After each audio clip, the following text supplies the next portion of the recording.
নমস্কার, আশা করি সবাই ভালো আছেন। আর এইটা দিয়ে প্রথম যেদিন থেকে আমি করছি একটা কথা দিয়ে শুরু করি, আমি চাই সব সময় ভালো থাকুক। পুরনো বছর পেরোয়, নতুন বছর পরে মানুষের নতুন নতুন ইচ্ছে জাগে, নতুন ধরনের জিনিস সে দেখতে চায় এবং নতুন অভিজ্ঞতা সঞ্চয় করে।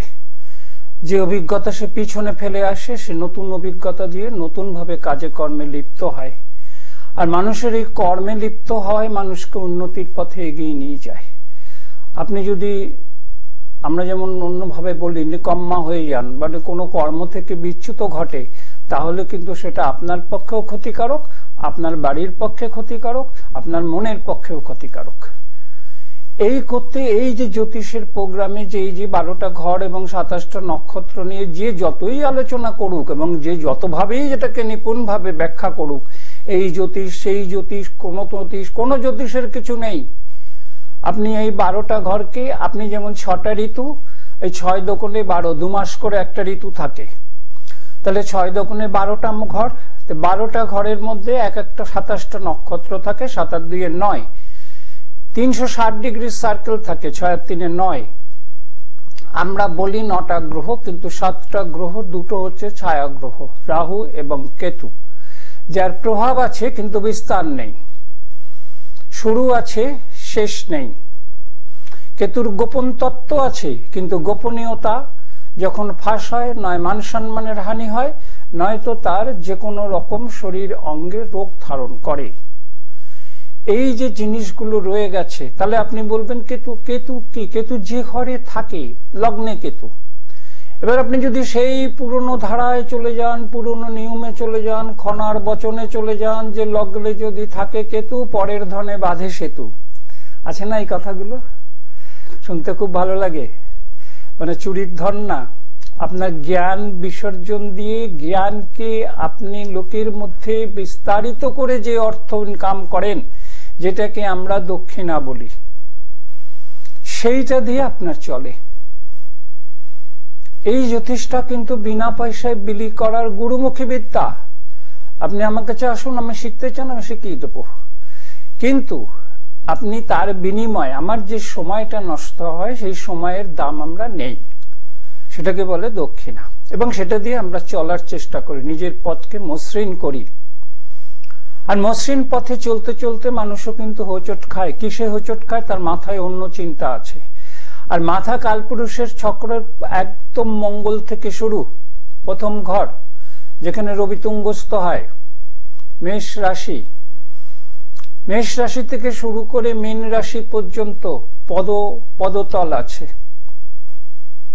এবং প্রত্যেকটা ভাবের যে উন্মোচন, এবার কেউ এটাকে অন্য রূপ দিলে আপনি সেটা শুনবেন নিশ্চয়ই, যে কোনো সবার কথাই শোনা উচিত। আমি তো অনেক বিদ্যা জানি না, আমি তো তন্ত্রবিদ্যা জানি না, গুপ্তবিদ্যা জানি না, আমি ঈশ্বরকে ঈশ্বর বলে প্রার্থনা করি এবং তার সামনে জোড়হাত করে মেডিটেশন করি। জানি না আমার ঈশ্বরটাতে কতটা সন্তুষ্ট হয়, কিন্তু আমার মনে সন্তুষ্ট লাগে। আর মনের সন্তুষ্টই সবচেয়ে বড় সন্তুষ্ট, কেননা মন্ত্রতন্ত্র ঈশ্বরের কানে পৌঁছবে কিনা আমি এটার যুক্তিবাদীতে মানি না এবং এসেতে মানি না। আমার মন সবচেয়ে আগে পৌঁছবে। মন যদি আমার ঈশ্বরের প্রতি ধ্যান ধারণায় থাকে, আমার মন সবার আগে পৌঁছবে। এবং সেই মন দিয়ে যদি আমি তার আরাধনা করি, আমার কথাও যদি, আমার কথা সে শুনবে কিনা আমি জানি না, নেচার শুনবে।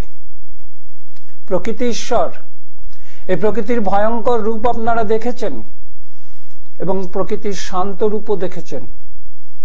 প্রকৃতির শান্ত রূপ এবং প্রকৃতির যে ঠান্ডা রূপ, প্রকৃতির গরম রূপ, যেমন আমরা বলি বৈশাখ জ্যৈষ্ঠ গ্রীষ্মকাল, আষাঢ় শ্রাবণ বর্ষাকাল। তাহলে বৈশাখ জ্যৈষ্ঠ গ্রীষ্মকাল, আষাঢ় শ্রাবণ বর্ষাকাল, ফাল্গুন চৈত্র বসন্তকাল, একদম চৈত্র মাস মীন রাশি, রবি মীন রাশিতে থাকে। সেই জায়গাটা দিয়ে জ্যোতিষের এই নেচারগুলোকে ধরা হয়। রবি কোনো গ্রহ না, রবি একটি নক্ষত্র। সৌরমণ্ডলের রবির থেকে সব জিনিসের সৃষ্টি। তার মধ্যে আপনি যদি বলেন ধ্বংসাত্মক এবং রক্ষণাত্মক, এটা হচ্ছে সবার ক্ষেত্রে প্রযোজ্য না, ধ্বংসাত্মক কিংবা রক্ষণাত্মক। আপনি ধ্বংসাত্মক, সব কোনো গ্রহ ধ্বংসাত্মক না। আবার কোনো গ্রহই রক্ষণাত্মক নয়। কুলিয়ে যাবেন, বুঝিয়ে দিলে বুঝবেন। কেননা সবই কিন্তু রাশি সাপেক্ষে লগ্ন সাপেক্ষে ধ্বংসাত্মক হয়ে ওঠে, আর রাশি সাপেক্ষে লগ্ন সাপেক্ষে রবি সাপেক্ষে রক্ষণাত্মক হয়ে ওঠে। এই শনি নিয়ে মানুষের হাহাকার মচে যায়। শনি তো 30 বছর লাগে এক ঘর থেকে আর এক ঘরে, সেই ঘরে ঘুরে আসতে, তাই না? 29 বছর কয়েক মাস। তাহলে এত হাহাকার কিসের? শনি তো যোগী গ্রহ, পরম যোগী গ্রহ। ধ্যানে তুষ্ট থাকেন, নিয়ম নিষ্ঠায় তুষ্ট থাকেন। আপনাকে বলে দেবে 7.5 চলছে, চলছে। শনি 7.5 তো আজকে এখানে ধরবে, কালকে আবার 3টে রাশি মিলে ধরবে, আবার পরশু আবার 3টে রাশি নিয়ে ধরবে। আপনি যদি 3 রাশি করে শনির 7.5 নিয়ে বসে থাকেন, আপনার 90 বছর বয়স হবে একদিন, তখন রোজগার করতে নামবেন, তখন ইনকাম করতে নামবেন। আর যারা শনি চন্দ্র 7.5 নিয়ে জন্মেছে, যারা শনি চন্দ্র একসাথে 7.5 নিয়ে জন্মেছেন, হয় না? অনেকেরই হয়। বৃশ্চিক রাশি, তার সাথে শনি বসে রয়েছে, শনি চন্দ্র একসাথে। এবার দেখুন লগ্ন কোথায়? লগ্ন আপনি, এবার লগ্ন মেষ যদি হয় তাহলে অষ্টমে শনি চন্দ্র। লগ্ন যদি মেষ হয় তাহলে 8 নম্বর ঘরে শনি চন্দ্র। তাহলে তুলা, বৃশ্চিক, ধনু 3 ঘরে শনি চন্দ্রের এফেক্ট পড়বে। লগ্ন সাপেক্ষে, রাশি সাপেক্ষে, দুটোই শনির প্রতিকূল না জায়গা। মেষ রাশিতে নিচস্থ থাকে, আর বৃশ্চিক রাশিতে চন্দ্র নিচস্থ থাকে। প্রভাব শনির বেড়ে যায়। সেই শনির প্রভাব বেড়ে গেলে সে কি করে? যে অনিয়মগুলো আপনি করে এসছেন, যে শৃঙ্খলতাগুলো আপনি কাটিয়ে এসছেন, যে বেহিসাবে অর্থ ব্যয় করে এসছেন, সেই অর্থের জন্য চিন্তায় বসে যান, যেভাবে তো আর ইনকাম হচ্ছে না, আমার কাছে তো আর পুঁজি নেই, আমি কি করব? তখন আপনাকে শনির 7.5 বলে চালাতে হবে। আরে আপনি কিভাবে কাকে অর্থ ম্যাজিক দিয়ে করতেন? খেটেই তো করতেন, চুরি তো করতেন না, কর্ম করে করতেন। সেই কর্মের উদাসীনতা ছেপে গেছে, অবসাদ এসে গেছে আপনার মধ্যে। কেন? শনি খুব স্লো প্ল্যানেট, তো আপনাকেও স্লো করিয়ে দেয়। আপনাকে যখন সে স্লো করিয়ে দেয়, আপনাকে মনের জোরে, মনের শক্তিতে আপনাকে এগোতে হবে। এখন গাড়িতে তেল নেই বা ব্যাটারিতে চার্জ নেই, তার জন্য তো আর গাড়ি এগোবে না, ঠেলে কত দূর নিয়ে যাবেন? আপনাকে নয়, এইবার শনি কি করাবে? আপনাকে ওই ডিব্বা নিয়ে বা তেলের জার নিয়ে পেট্রোল পাম্পে যদি না থাকে, এখানে আছে, তেল ভরে এনে গাড়িটা, এই যে আপনার বেহুদা খাটনিটা গেল। কেন গেল? আপনি তেল চেক করে বেরোননি গাড়িতে তেল আছে কিনা। তেল আছে, সব আছে, মাঝপথে গাড়ি পাঞ্চার, স্টেপনি তো একটা, 2টো চাকা পাঞ্চার, কি করবেন? তাহলে লগ্ন একটা, রাশি একটা, রবি একটা, তাহলে সেই 3টে জিনিসকে যদি সুষ্ঠুভাবে রাখতে হয়, তাহলে আপনাকে সেই দিকে চিন্তা করতে হয়। আপনি আগে সবসময় তো হাতে রাশিচক্র নিয়ে ঘুরবেন না, আর মনে মনে রাশিচক্র আওড়াবেন না। আপনি কোনো একজনের কাছে গেলেন, সে বলল আপনার ঘরের তনে কিন্তু অনেক অর্থ লুকিয়ে আছে। সে বলল হ্যাঁ, আমার বাড়ির নিচে স্টেট ব্যাংকের অফিস। এটা তো ধন না, এটা কি আপনার অর্থ? তাহলে রসিকতাও রসিকতার মতো করা উচিত। কাজেই সেই জায়গাটায় আপনি যদি সেই বৃশ্চিক রাশি বা মেষ লগ্ন মঙ্গলের লগ্ন, এবং চন্দ্র বৃশ্চিক রাশি মঙ্গলের রাশি। মঙ্গলের অবস্থান কোথায়? মঙ্গলের অবস্থান কোথায়? লগ্নাধিপতি, রাশি অধিপতির অবস্থান কোথায়? আমি ধরলাম তুলা রাশিতে, বোঝানোর স্বার্থে তুলা রাশিতে। মঙ্গল 15 নম্বর নক্ষত্রে, 7ই নক্ষত্রে, 15 নম্বর নক্ষত্র রাহুর নক্ষত্র। 15 নম্বর নক্ষত্র পেয়ে জন্মালে দেবগণ হয়, 7ই নক্ষত্র। তাহলে সেই রাহুর নক্ষত্র 6 নম্বর নক্ষত্র মিথুন রাশিতে আছে, রাহুর নক্ষত্র, আদ্রা নক্ষত্র। 24 নম্বর নক্ষত্র কুম্ভ রাশিতে আছে, রাহুর নক্ষত্র। কিন্তু 3টে নক্ষত্রে তো দেবগণ নেই। দেবগণ, নরগণ, দেবারিগণ, 3টে গণ আছে 3 নক্ষত্রের মধ্যে। তাহলে শতভিষা নক্ষত্র, যেটা নাকি 24 নম্বর নক্ষত্র, শতভিষজের গুণে যে নক্ষত্র, সেই নক্ষত্রের কুম্ভ রাশির সাথে কুম্ভ রাশি শনি মূল ত্রিকোণের ঘর। এবং সেখান থেকে সেই জায়গায় যখন ধরুন মঙ্গল বসে আছে তুলা রাশিতে, বললাম চন্দ্র, মঙ্গল থেকে 10ম ঘরের চন্দ্র অধিপতি, কর্কট রাশির অধিপতি চন্দ্র। তাহলে মঙ্গল অধিপতি শুক্র কোথায়? লগ্নের দ্বিতীয় পতি, 7ম পতি হচ্ছে শুক্র, তুলা রাশি আর বৃষ রাশি, তার অবস্থান কোথায়? শুক্র রবির অবস্থান কুম্ভ রাশিতে, শুক্র আর রবির অবস্থান কুম্ভ রাশিতে, এবং তার আশেপাশে বুধ থাকবে, বুধ মীন রাশিতে, বুধ মীন রাশিতে। তাহলে আপনার লগ্ন মেষ রাশি, কত ডিগ্রিতে? সে লগ্নের ডিগ্রি কত? লগ্নের 3টে ডিগ্রির ভাগ আছে, 10 10 10, তাই না? আপনার জীবনের 4টে ভাগ আছে, তাই না? বালক, কিশোর, যুবক, পৌর, বার্ধক্য। তা আপনার জীবনের ভাগ আছে তো? তাহলে লগ্নের ভাগ আছে। জীবন্ত লগ্ন না ডুবন্ত লগ্ন, না মধ্য লগ্ন, না অস্তমিত লগ্ন? লগ্নাধিপতি মঙ্গল 7মে বসে রয়েছে, 7ম মারক। তাহলে মারকাধিপতি শুক্রের অবস্থান কোথায়? একাদশ স্থানে, লগ্ন থেকে কুম্ভ রাশিতে, 11 নম্বর ঘরে, যেখানে নাকি জ্যোতিষ শাস্ত্র যারা আলোচনা করেন 11 নম্বর ঘরটাকে বলা হয় পূর্ণ ঘর। ওই ঘরে সব গ্রহ এসে ভালো ফল দেওয়ার চেষ্টা করে, যদি অন্যের চাপ না থাকে। ভালো স্কুল হলে ভালো ছাত্র তৈরি হয় না, কেননা স্কুলের বিল্ডিং বা নাম পড়াশুনো করে না, পড়াশুনো করায় মাস্টাররা, আর পড়াশুনো যে করতে যায় তার মধ্যে থেকে ওখান থেকে নেয়, নামেও কাটে ভাড়েও কাটে, তাই না? আপনার দায়ে ধান নেই, ওজন আছে, ওজনে কাটে। এবার নামের স্কুল, কিন্তু আপনি ক খ গ ঘ বা এবিসিডি স্বরবর্ণ ব্যঞ্জন বর্ণতে আপনি কাঁচা, যুক্তাক্ষর বাদই দিলাম। এবার যদি আপনি সে প্রাথমিক জিনিসগুলো না শিখে যান, তাহলে আপনি যত বড় স্কুল হোক, নামে আপনার কাটবে না। আপনাকে কিছু থাকা চাই, সেগুলোকে ব্যাখ্যা করে দেবে আপনার যারা গুরুমশাই আছে, সে করে দেবে। তারপর আপনি কতটা নিতে পারেন তার উপরে হয় কাজ। এবার একাদশ ঘর পূর্ণ ঘর বললাম। এবার একাদশে ধরুন বসে আছে রবি আর শুক্র। এবার ছকের যেখানে রবি শুক্র থাকে সেখানেই সব দারিদ্র যোগ বলা হয় নাকি।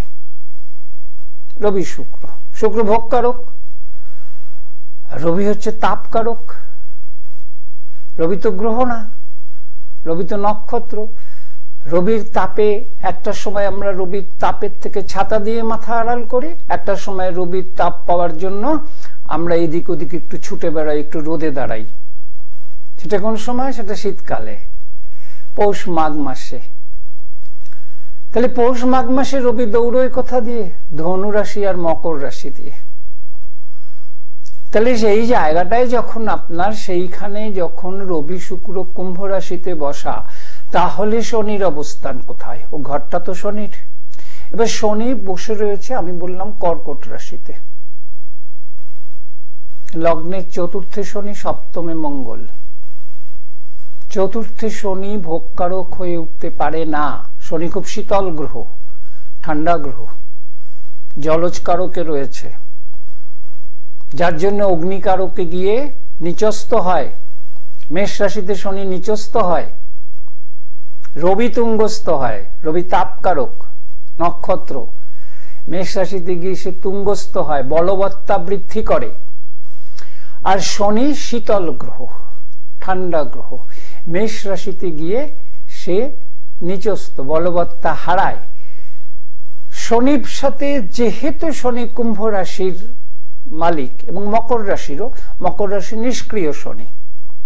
নিষ্ক্রিয় শনি বলেই কিন্তু ওখানে সক্রিয় মঙ্গলের বলবত্তা বৃদ্ধি হয় 28 ডিগ্রি পর্যন্ত। মঙ্গলের 28 ডিগ্রি বলবত্তা পায় সেই মঙ্গল, যেহেতু ওটা নিষ্ক্রিয় শনির ঘর।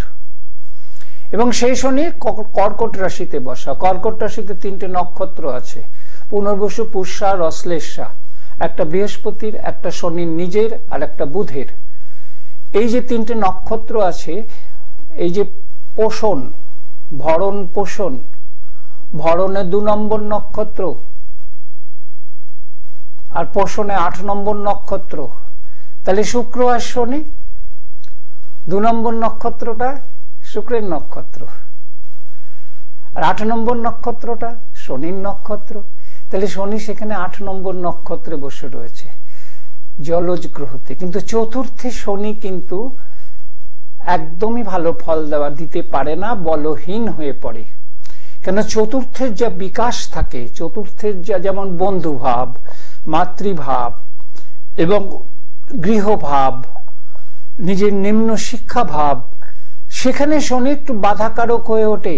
এবার চন্দ্র কোথায় বসে আছে? বৃশ্চিক রাশিতে। বৃশ্চিক রাশিতে শনির চন্দ্র নিচস্থ হয় 5 ডিগ্রি পর্যন্ত, ঘরটা কিন্তু 30 ডিগ্রির। তাহলে বৃশ্চিক রাশিতে 3টে নক্ষত্র আছে, 16, 17, 18। বিশাখা, অনুরাধা, জ্যেষ্ঠা, 3টে নক্ষত্র আছে। ঠিক বৃহস্পতি, শনি আর বুধ, যে নক্ষত্র কর্কট রাশিতে আছে, বৃহস্পতি, শনি, বুধ। তাহলে চন্দ্র সেইখানে ওই 3 নক্ষত্রের আড়ালে গিয়ে কিছুটা বলহীন হয়ে পড়েছে। চন্দ্র হচ্ছে পৃথিবীর উপগ্রহ, চন্দ্র পৃথিবী থেকে তৈরি। তাহলে উপগ্রহ, এরকম উপগ্রহ বৃহস্পতির আছে 76টা। তাহলে আমরা বৃহস্পতি সম্বন্ধে কি জানি? বৃহৎপতি, অনেক বড় গ্রহ। তার মধ্যে কি লুকিয়ে আছে? তার মধ্যে জ্ঞান লুকিয়ে আছে। তার মধ্যে লোকে মনে করে বৃহস্পতি আপনার ভালো, যান সারা জীবন ভালো কেটে যাবে। কিন্তু জানেন তো বৃহস্পতি ভীষণ মারক। বৃহস্পতি যখন আপনাকে মারক ভাবে বাজায় বা গোচরে মারকের স্থান দিয়ে বা আপনার নক্ষত্রের, খারাপ নক্ষত্রের মধ্যে দিয়ে পাস করে, আপনার শরীরে রোগ ভোগ এবং আপনার পারিবারিক সুখ সম্পত্তি হানি করিয়ে যায় বৃহস্পতি। যার জন্যই বৃহস্পতি তার নিজের ঘর ধনু থেকে 8ম ঘরে গিয়ে তুঙ্গস্থ হয় কর্কট রাশিতে। 8ম ঘরে, 8ম ঘর নিধন কারক ঘর। আবার 8ম ঘর কিন্তু 8ম ভাব স্থান থেকে কিন্তু অনেক জ্ঞান ভাবকারক জিনিস বেরিয়ে আসে, দ্বাদশ ঘর থেকেও আসে। কিন্তু এবার 8মের সেই বৃহস্পতি ওই কারণেই তুঙ্গস্থ হয়। এবং বৃহস্পতি 5ম ভাবের কারক। 5ম ভাব সন্তান ভাব, 5ম ভাব উচ্চ জ্ঞানের ভাব, 5ম ভাব প্রেম পরিণতির ভাব। সেই 5ম ভাব বলে মীন রাশি বৃহস্পতির নিজের ঘর। সেই বৃহস্পতি মীন রাশি থেকে চন্দ্রের কর্কট রাশি 5ম ঘর, ওই 5ম ঘরে তুঙ্গস্থ হয়। তাহলে একটা জিনিস 5 আর 8, 13, 1 + 3 4, রাহু। তাহলে তার এক জায়গায় তার স্টার্টিং ভালো আছে, ধনু রাশির থেকে ফিনিশিং ব্যাড আছে। মীন রাশি থেকে 5 নম্বর বুধের সংখ্যা, ওই বুধ ওইখানে বসে আছে মীন রাশিতে। তাহলে বুধের ওটার নিচস্থ ঘর। বুধ ওখানে তুঙ্গস্থ হয় না, বলবত্তা বৃদ্ধি করতে পারে না। বুধের একটা নক্ষত্র আছে 27 নম্বর নক্ষত্র, ওই ঘরে রেবতী নক্ষত্র। যদি বুধ ওখানে 26 নম্বর বা 27 নম্বর নক্ষত্রের উপর দিয়ে পাস হয়, কিছুটা বল সংগ্রহ করে নেয়। একটা শনির নক্ষত্র, একটা বুধের নিজের নক্ষত্র, আর একটা 25 নম্বর নক্ষত্র বৃহস্পতির নক্ষত্র। বৃহস্পতির নক্ষত্রে বুধ বসে গেলে সেই বলবত্তা আরো হারায়। অথচ প্রতিটি বৃহস্পতির 7ম ঘর কিন্তু বুধের ঘর। ধনুর 7ম ঘর মিথুনের ঘর, বুধের ঘর। মিনের সপ্তম ঘর কন্যার ঘর, বুধের ঘর। তাহলে সেই বুধ কিন্তু কন্যা রাশিতে তুঙ্গস্থ হয়, বলবত্তা বৃদ্ধি পায়। মীন রাশিতে বলবত্তাহীন হয়, মানে তার যে ক্ষমতার থেকে সে হারিয়ে ফেলে, ধৈর্য ক্ষমতা হারিয়ে ফেলে। সেই জায়গাটায় যদি সে শনির নক্ষত্র, নিজের নক্ষত্র পায়, কিছুটা পরে তার উপলব্ধি হয় যে আমি তো এটা না করলে ওটা করতে পারতাম, একটু পরে হয়। আর বুধ হচ্ছে খুব তাড়াতাড়ি, চটজলদি উত্তর চায়। বুধ 18 দিন এক ঘর ভোগ করে, মাত্র 18 দিন। সেই জায়গাটায় সেই বুধের ভোগ করাও খুব সামান্য, চঞ্চল, সূর্যের খুব কাছে থাকে, খুব কাছে থাকে বুধ শুক্র। সেই জায়গাটা থেকে, সেখান থেকে বুধ তার, অনেক সময় দেখবেন অনেকের ছকে বুধ দগ্ধ লেখা থাকে, কেন বুধ রবি একসাথেই থাকে, ম্যাক্সিমাম ছকে বুধ রবি দেখা যাচ্ছে একসাথে, শুক্র এক ঘর আগে বা শুক্র এক ঘর পিছ এগিয়ে রয়েছে। কাজে সেইখান থেকে শুক্র হচ্ছে সপ্তম ভাবের কারক, বুধ কোনো ভাবের কারক না, সব ভাবের কারক, সব ভাবের কারক। যদি আপনার পাখা জুড়ে দেওয়ার কাজ থাকতো তাহলে বুধ সেটা জুড়ে দেবে। যদি আপনার জ্ঞান একটা সময় গিয়ে আটকে যায়, হঠাৎ আপনার বুদ্ধি বিভ্রম ঘটেছে, সেই জায়গাটায় বুধ আপনাকে সহচালিকার কাজ করে, ফট করে মনে পড়ে যাবে, ওটা বুধের কাজ। সেখান থেকে কিন্তু আপনি সেই বুধের সেই ব্যাপারে যখন তো আপনি লেখেন বা পড়েন বা যে কোনো কিছু কাজ করেন, ওটা হচ্ছে উপস্থিত বুদ্ধি। একটা আছে না, উপস্থিত বুদ্ধি আমার কাজে লেগে গেছে, এই সময় এই কথাটা বলে দিলি, ওইখানে বলে দিলে ভালো হতো, এটা অনেকে থাকে না। সেই জায়গাটায় সেখান থেকে বুধ হচ্ছে তার ওইটা পালন করে, যদি তার বুধ ভালো থাকে জন্মছকে। শনি তো লম্বাকালীন গ্রহ, শনিকে নিয়ে পড়ে লাভ কি? আপনার জীবনও তো লম্বাকালীন, আপনাকে তো অনেক দূর পাড়ি দিতে হবে। যদি আপনি শিক্ষা শেষ করেন, কর্মের দিকে এগোবেন, কর্মে ঢুকে বিবাহ করবেন, বিবাহর একটা পার্ট আছে সেটা শেষ করে দিলে সংসার পালন করবেন, সংসার ধর্ম পালন করার পরে আপনি বানপ্রস্থ বা যেখানে যান, তীর্থমিত্য করতে বা ঘুরতে যান, সেটা তখন আপনার বৃহস্পতি কাজে দেবে, হ্যাঁ, তখন শুক্র ভোগ করাবে, এগুলো কাজে দেবে তখন। তাহলে সেখানে যদি আপনি আপনার যে জীবন লম্বা সেটা যদি আগেই শনিকে নিয়ে পড়ে যান, তাহলে তো আপনি এক পাও এগোতে পারবেন না, কারণ আপনি তো ভয়ের পিছনে ছুটছেন। আপনার মধ্যে তো ভয় ঢুকে রয়েছে যে আমার শনি তো এখন এইখান দিয়ে পাস হচ্ছে, আমার শনি তো লগ্ন রাশির উপর দিয়ে পাস হচ্ছে, বা আমার শনি তো রাশির উপর দিয়ে চলছে। এই চিন্তা করে ঘরে বিবেকানন্দ হয়ে বসে থাকবেন। বিবেকানন্দ কেন বললাম? বিবেকানন্দ এইরকম ভাবে বসে থাকেন।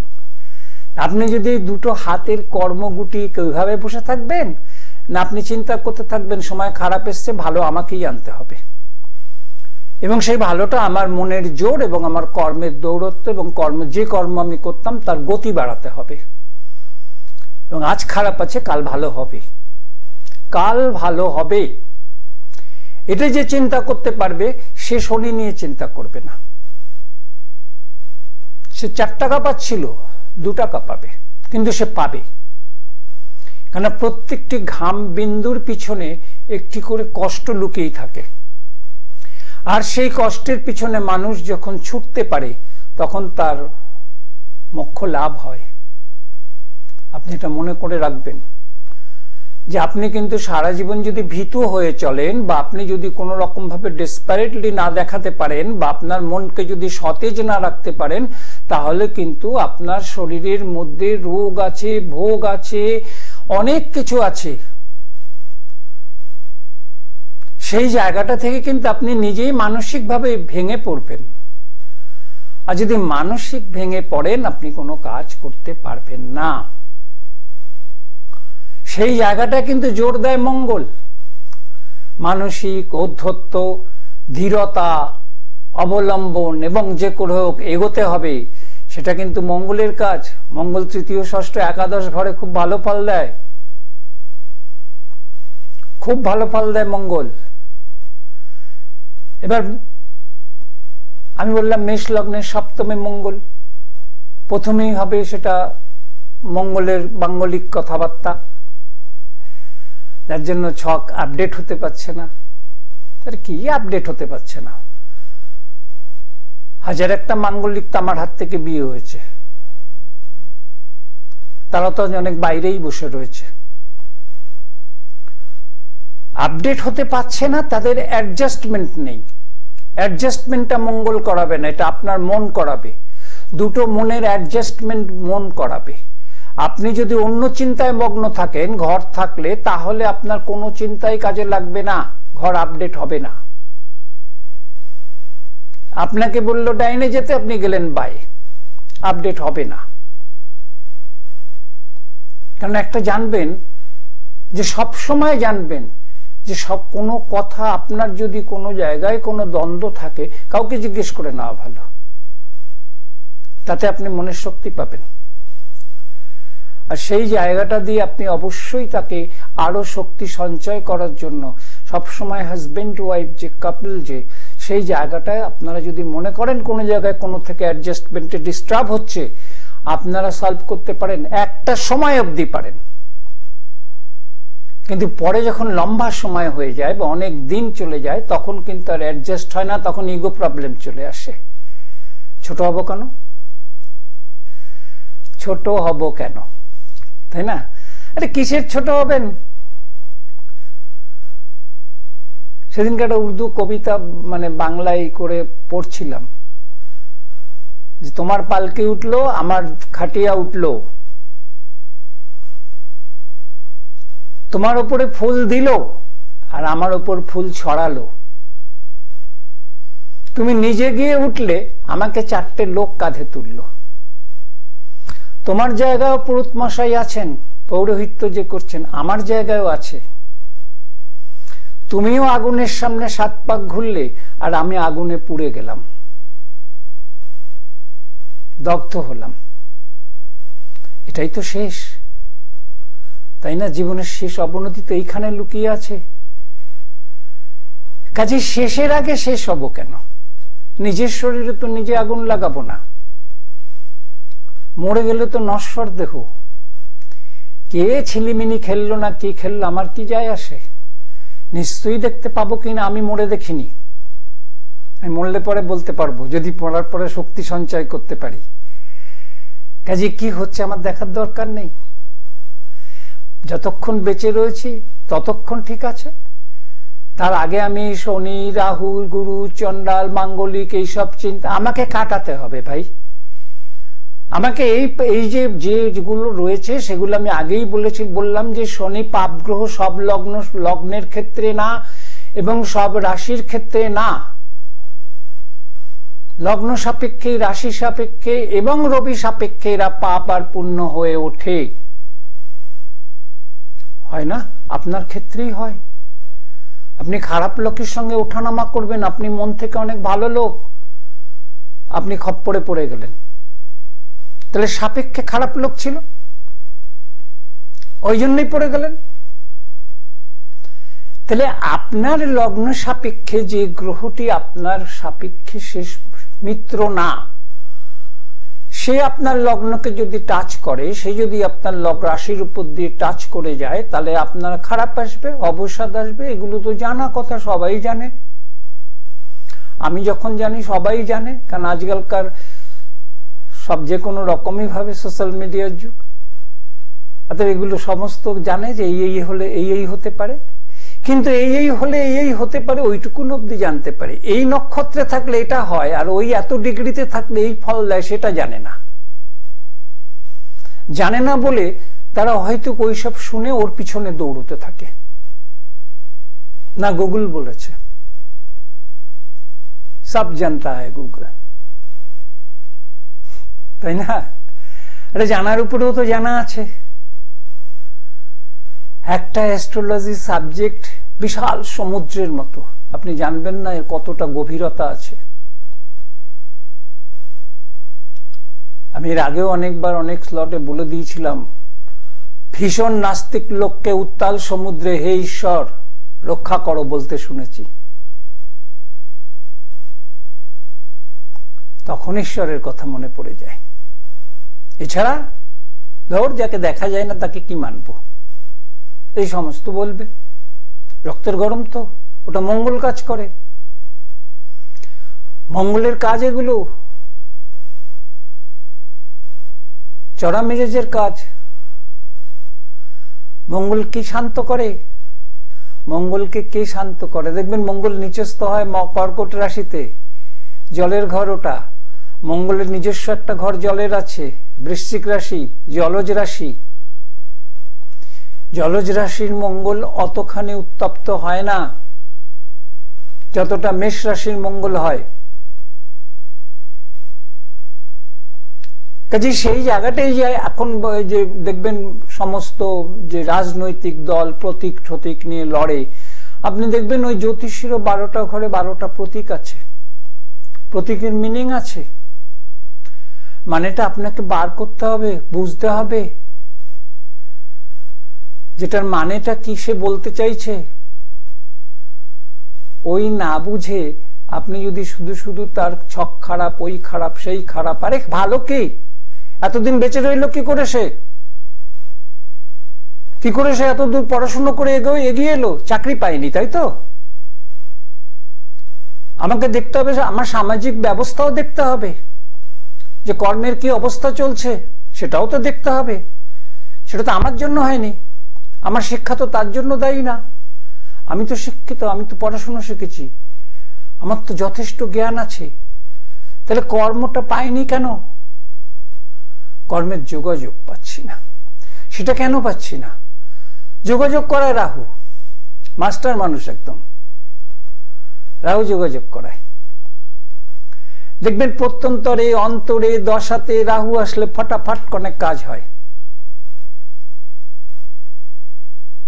কেন হয়? দেখবেন চন্দ্র তো ঘুরছে, চন্দ্র 27.5 দিনে ঘুরে আসে। কাজে যখন ঘোরে এক একটি নক্ষত্রের উপর দিয়ে সে ঘোরে। চন্দ্রের প্রিয় নক্ষত্র 4 নম্বর নক্ষত্র, রোহিণী নক্ষত্র, বৃষ রাশিতে আছে। তো চন্দ্রের তো সব নক্ষত্র প্রিয় না, আর আপনারও সব নক্ষত্র প্রিয় না। আপনার যে নক্ষত্রে জন্ম রয়েছে তার 3টে নক্ষত্র, 3 তিরিকে 9টা নক্ষত্র খারাপ আছে। ওই নক্ষত্রের উপর দিয়ে যখন চন্দ্র ঘুরবে আপনার মধ্যে সেই জিনিসের প্রতিফলিত হবে। আমি এভাবেও বুঝিয়েছিলাম, একটা চারিদিকে আয়না লাগানো ঘরে যদি আপনি একটুখানি নড়ে ওঠেন, সব কটা আয়নায় আপনার ছবি পাল্টে যাবে।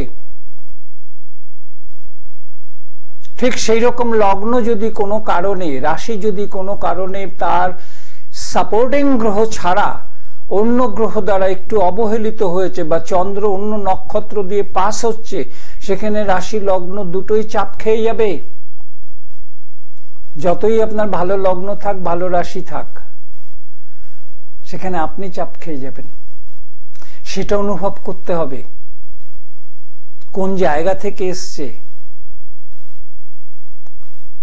আপনি বাধা কাটাবেন, কি কাটাবেন? আপনি রাস্তায় বাঁশ পড়ে আছে, বাঁশ সরাতে পারেন। খাল কাটা আছে, তার উপর দিয়ে আপনি একটা কিছু পেতে দিতে পারেন, তার উপর দিয়ে হেঁটে যেতে পারে। খালটা তো বোঝাতে পারবেন না। তাহলে ওই যে কাটা আছে ওখানে গিয়ে যে আটকে গেছে, ওই আটকানোটা আপনি কোন গ্রহের সাপোর্টে, কোন ভাইব্রেশনে আপনি করবেন, সেটা ছকে লিপিবদ্ধ। আপনাকে উদ্ধার করতে হবে। এটা খারাপ বলেই তো আপনার কাছে এসছে। ভালো সময় কেউ জ্যোতিষ খোঁজে না, ভালো সময় কেউ অ্যাস্ট্রোলজার খুঁজে বেড়ায় না, তখন সে উঠছে। কিন্তু মাধ্যাকর্ষণের শক্তি যে নিচের দিকে, সেটাও সে ভুলে যায়। কাজে উঠছে, উঠতে দিন, তাকে নিচে নামতে হবে। তখন সেই জায়গাটায় তাকে নিয়ে আপনি স্টাডি করুন, তাকে বোঝান, তাকে এই সময় থেকে এই সময় অবধি সাবধানে থাকতে বলুন, মেন্টাল প্রেশার যেন না নেয়, এবং কোনো রকমের চাপের থেকে সে যেন কোনো রকম নিজেকে পেশেন্স লস না করে ফেলে, অধৈর্য যেন না হয়ে পড়ে। তাহলেই কিন্তু তার খারাপ সময় কেটে যাবে। ভালো সময় চিরদিন থাকে না, খারাপ সময় চিরদিন থাকে না, একটা সময়ের জন্য থাকে। সেই সময় ধৈর্য ধরতে হয়। শরীর খারাপ হলে ডাক্তারের কাছে যাবেন, নিরাময় আপনাকে দেবে, আজীবন তো দেবে না। তাহলে ডাক্তাররা কোনোদিন মারা যেত না। জ্যোতিষীর ঘরে ভাগ্যে একেবারে ফলে উঠত তার ঘর, উঠে না তো, উঠে না। কেননা যে তারা যে ওঠাবে একটা তার লিমিট আছে। আপনি কাঁটাটাকে 12টার পরে ঘুরিয়ে আপনি 1 করে দিলেন আর লোককে দেখালেন 1টা বাজে। দুনিয়ার লোকের কাছে তো 12টা বাজে। কাঁটা তো আপনি হাত দিয়ে ঘুরিয়েছেন, তা বলে কি সবার জন্য একটা হবে? হবে না। পিছিয়ে যান, একটু দাঁড়িয়ে যান, দাঁড়িয়ে যান। তা বলে বিড়াল রাস্তা কেটেছে ওই বলে দাঁড়িয়েন না, ওগুলো কুসংস্কার, ওগুলো কুসংস্কার। আর কুসংস্কারচ্ছন্ন হয়ে থাকলে আপনাকে কেউ কাটাতে পারবে না। আগে মন পরিষ্কার করুন, আগে বলুন আমার এই এই খারাপ আছে। খারাপ যে বলতে পারে, আপনার যদি রোগ, যদি ডাক্তারকে একদম স্বঘোষিত না বিস্তার করতে পারেন, ডাক্তার আপনার রোগ নিয়ে দ্বন্দ্বে পড়ে যাবে যে কোন দিক দিয়ে চিকিৎসা শুরু করবে। আপনার লগ্ন মেষ, রাশি বৃশ্চিক, তাহলে ষষ্ঠ অষ্টমের খেলা আছে। বৃশ্চিক রাশি থেকে মেষ লগ্ন 6 নম্বর ঘর, আর ওই মেষ লগ্ন থেকে বৃশ্চিক রাশি 8 নম্বর ঘর। তাহলে 8 আর 6 14, 4 আর 1 5। বুধের খেলা আছে, বুধ নিচস্থ। কি করবেন ছকটার? রবি শুক্র কুম্ভ রাশিতে বসা, শনি কর্কট রাশিতে বসা, শনির 10ম দৃষ্টি লগ্নের ওপরে। সেইখানে তো আপনাকে দেখতে হবে যে আমাকে সেই প্রকোপ থেকে বেরোতে হবে, এর জন্য আমার কত সময় দরকার। সেই সময়টা আপনাকে একজন ভালো অ্যাস্ট্রোলজার, ভালো জ্যোতিষী আপনাকে নির্ধারণ করে দেবে। ততদিন ধৈর্য ধরে থাকুন। ধৈর্যই হচ্ছে মূল মন্ত্র। যে ধৈর্য, যে সয় সে রয়, যে সয় না সে রয় না, সে একদিন পৃথিবীতেও রয় না। সহ্য শক্তি হচ্ছে মানুষের ভীষণ শক্তি। তার কাছে কোনো গ্রহ, কোনো লগ্ন, কোনো রাশির দরকার পড়ে না। চুপ করে থাকুন। আপনাকে একজন বলে দিয়েছে সময় খারাপ, চুপ করে থাকুন। আপনি তো মৃত ব্যক্তি তো কোনো কথা বলে না। যখন সে জন্মেছিল তখন সবাই হাসছিল, সে কাঁদছিল। আর যখন সে মরে গেছে, সে হাসছে কিনা আমি জানি না, কিন্তু সবাই কাঁদে। তাহলে আপনি মনে করবেন যে আপনি এই এত খারাপ খারাপ নিয়ে বহন করে চলছেন, আপনি চুপ করে থাকুন। আপনার জন্য ভালো, ওয়েটিং, সময় অপেক্ষা করছে। আমার মেষ লগ্ন, বৃশ্চিক রাশি, শনি 4th হাউসে, শনির 10ম দৃষ্টি লগ্নের ওপরে, শনির 7ম দৃষ্টি মকর রাশির ওপরে, শনির 3য় দৃষ্টি কন্যা রাশির ওপরে।